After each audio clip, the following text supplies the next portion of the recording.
Hey everyone, it's Alexander Robinson. Welcome to the channel, and welcome to this new retro series of reviews, or kind of.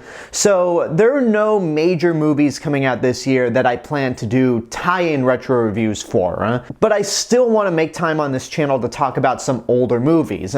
So what I've decided to do this year is do a series of double feature retro reviews. So basically each month of this year, 2024, I'll be taking two movies that are thematically linked to each other, whether by a creative force, the theme of the movie, or just something else where you can see similarities, and review them. One movie is going to be one that I have already seen before, and the other is one that I will be seeing for the very first time. And the first duo of retro movie reviews for this month is Alfred Hitchcock. So without any further ado, let's just jump right into the first review.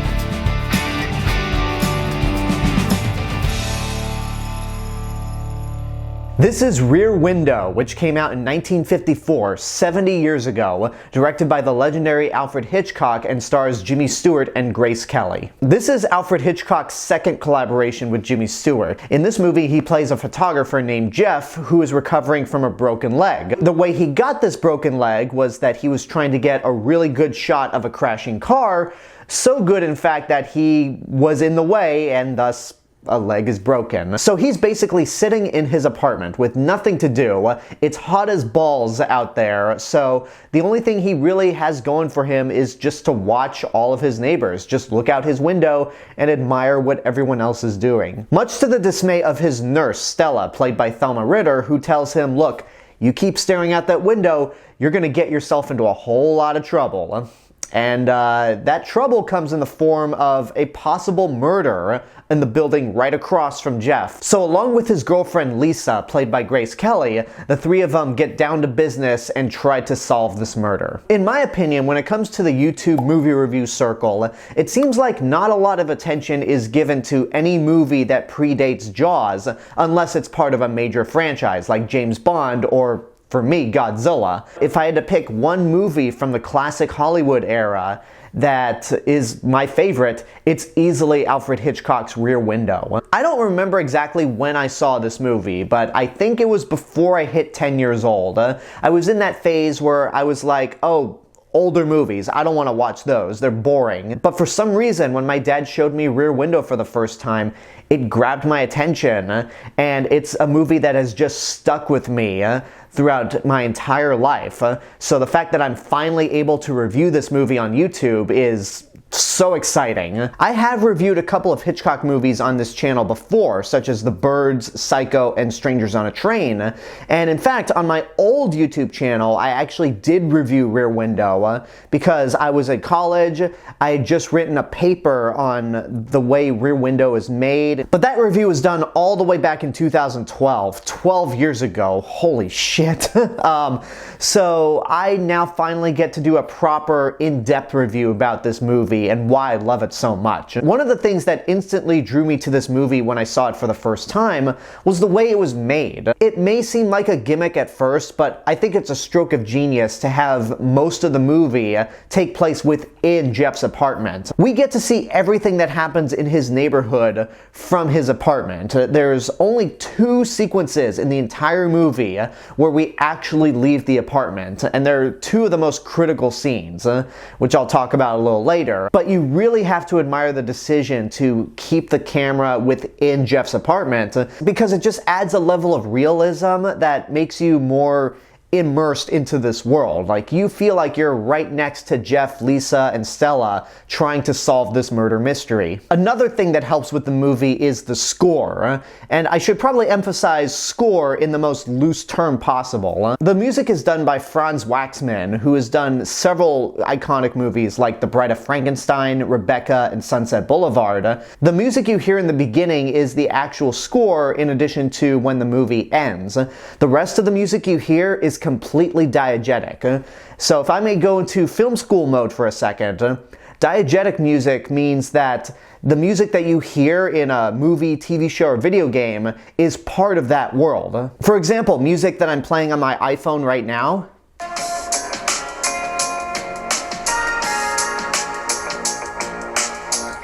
That's diegetic music. Now, if I were to take that same piece of music and edit it into this video,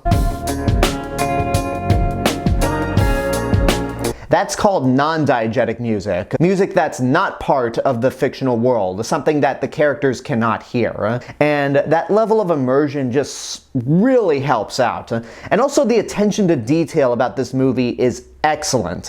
You get to see every one of these neighbors perform their daily routines, and without ever leaving Jeff's apartment, you get full stories with each of these characters. You get a dancer who's been nicknamed Mrs. Torso, you have a single woman named Miss Lonely Hearts, you have a newlywed couple, you have a middle-aged couple with a dog, you have a songwriter. All of these characters are fully developed, have their own beginning, middle, and end to their stories, and it is expertly done to the point where you really like these people despite not actually meeting them face to face. Now, as for the characters that are the main drive of this movie, we have Jimmy Stewart as Jeff, who is as good as he always is.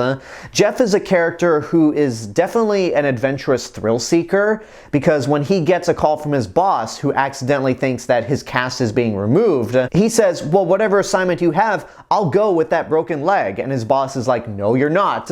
So that gives you a sense of what he's like. And when it comes to his girlfriend Lisa, he just feels like he's not good enough for her. Like, she's too perfect for him. She's into fashion where he is not so much. He just gets the impression that the two of them are not compatible with each other, which just frustrates me to no end, because it's clear Lisa loves Jeff and wants to be a part of his life, but he just doesn't want to get her in harm's way, or just like, you wouldn't be able to handle all the stuff that I've been through. And I'm like, dude, like, just That being said, he's not like an invincible thrill seeker at all, like he's fearless or anything. That's not the case at all, because when we get to the later parts of the movie, when Lisa actually puts herself in harm's way to try to solve this murder, he's nervous, he's scared for her, and at the end, when he's confronted by the film's villain, Lars Thorwald, he's scared for his life. And of course that is due to the fact that Hitchcock is the master of suspense, so of course he knows how to craft intense sequences.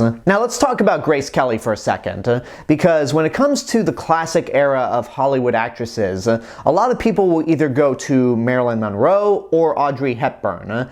I myself love Grace Kelly. I think she's my favorite of the classic Hollywood actresses, and it's mainly through Rear Window, because she's just gorgeous all around. But also you realize that she's not afraid to put herself in harm's way. Like, she really loves spending time with Jeff, and the idea of trying to solve this murder together just helps spark their love for each other again. She gives such a good performance in this movie, and 1954 was her year. She did 5 movies in that year alone, including Alfred Hitchcock's Dial M for Murder and The Country Girl, which actually got her the Academy Award for Best Actress. However, her acting career didn't really last all that long, because in 1956 she ended up becoming Princess of Monaco and thus retired from acting until her unfortunate death. I'd like to see more of her filmography. I've seen Dial M for Murder. I want to see Hitchcock's To Catch a Thief, in which she starred with Cary Grant, but just this movie alone has made me fall in love with Grace Kelly. And I just think Lisa is a great character. Thelma Ritter as Stella is a character that you wouldn't really think of that much, because she's the nurse, she's just coming in there to give Jeff massages and kind of help him out with physical therapy, but she lends a lot to this role, and Thelma Ritter is so charismatic and has some great lines throughout. And as for the film's villain, Raymond Burr, who, we Godzilla fans know from Godzilla King of the Monsters, he is frightening in this movie. Like, he has bleach gray hair. He's a beast in this movie. And when we get closer to the end of the movie and Lisa breaks into his apartment, you are terrified beyond belief that Thorwald is going to come back home at any minute. One thing I forgot to mention is that Thorwald is being accused of murdering his wife. So Lisa wants to go up into the apartment and try to find Mrs. Thorwald's wedding ring. And she ends up getting in there while Thorwald is out after Jeff fake called him to get him out of the apartment. And in the sequence, both Jeff and Stella are in the apartment watching Lisa through his camera lens, and they get distracted by Miss Lonely Hearts, who looks like she's about to take some pills or commit suicide. But soon Miss Lonely Hearts stops as she listens to the music being played by the other neighbor, the songwriter. You are so focused on that one moment with Miss Lonely Hearts that it's too late for you to realize that Thorwald is back at his apartment and he's gonna find Lisa. Like, that moment's like, oh shit. And the other frightening moment is when Lisa's still at the apartment and Jeff, through his camera lens, sees that she found the ring. There's that moment where the camera pans up, Thorwald looks at the ring and then looks dead at the camera and realizes that he's being spied on. Like, that's a sequence that shouldn't work because you're like, Jeff, stop staring at the guy with your camera, but it works. You buy into it and it doesn't last as long as I'm probably making it out to be. Now I want to backtrack to something I mentioned earlier. I said that most of this movie takes place within Jeff's apartment. There are two critical sequences though that take place outside the apartment. The first is when Thorwald kills the dog, because it comes as a shock to the entire neighborhood. And not only do we get a bunch of close-up reactions of all the neighbors to this horrific event, but it's also the main clue that yeah, Thorwald is guilty, because out of everybody that came out to see the dead dog, he was sitting in his apartment smoking a cigar with the lights off. Guilty as hell. And then the other sequence is the end of the movie when Thorwald confronts Jeff in his apartment and throws him out the window, basically. If there was one criticism I had with the movie, and it's really a nitpick, the compositing shot where Jimmy Stewart falls to the ground is so obvious, but it lasts for about 5 seconds, maybe less. And at that point, you just don't care because the rest of the movie is so well done. And yeah, I just don't have much else to say about Alfred Hitchcock's Rear Window. It is expertly acted, so well edited, the script is very clever, it's well shot, it's well directed, it's just a perfect movie all around, and one that you need to get off your ass and go see right now. If aliens ever came down to Earth, assuming that they don't want to destroy humanity, if they came down here looking for an example of classic Hollywood, then Rear Window is my go-to answer. Like, that's the movie I will always single out as the perfect example of classic Hollywood in the pre-Jaws era. And there you go, that's my review for Rear Window. Now, one of the main goals that I said earlier with this series of double feature retro reviews is that I wanted to review one movie that I have seen before and then another movie that I have not seen. And there are several Hitchcock movies that I haven't seen yet. So in terms of the second movie in this double feature, I decided to go with the Hitchcock movie that really established his presence in Hollywood, and that would be Rebecca. As of recording this video, I have not seen Hitchcock's Rebecca, but I will be getting around to that, and keep your eyes open for that review in 2 weeks. But until then, I want to know what you guys think about Rear Window. Whatever your thoughts are, let me know in the comments below. Don't forget to like the video, subscribe to the channel, and hit the bell button to get notifications. If you want to find me elsewhere on YouTube, you can check out my vlog channel, Alexander Robinson Travel Channel, and you can also find me on Facebook, Instagram, Letterboxd, Threads. I'll see you guys in the next video, but until then, have a good day and take care of yourselves.